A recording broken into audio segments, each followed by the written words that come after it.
well, it's games like this one that make me want to switch to the dark side. And in Super Nintendo terms, that means using 99 live codes and looking up passwords.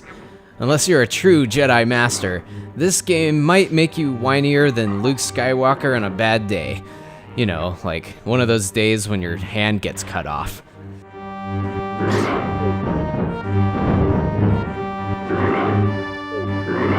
So this is the brutally challenging follow-up to Super Star Wars, Super Empire Strikes Back, developed by LucasArts and Sculptured Software.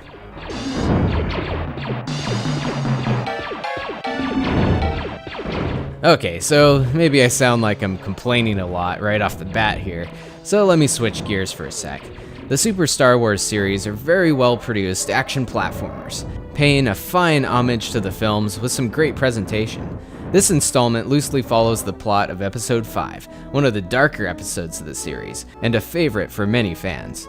And the graphics and sound are consistent with the exceptional quality introduced in the first Super Star Wars game. The gameplay switches between platforming and vehicular combat. In the platforming levels, you'll be running and gunning with various key characters like Luke, Han, Chewie, although in this installment you can't choose for yourself anymore, and if you've got enough midichlorians in you, you'll progress through many locales and key situations.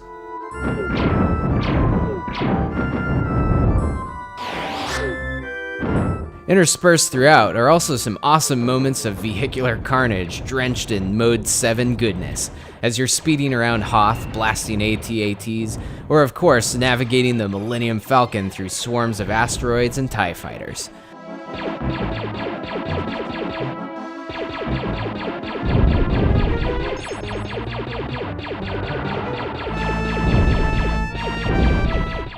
For me, these are definitely some of the more memorable parts of the game, and sadly they're few and far between the painfully difficult platforming levels.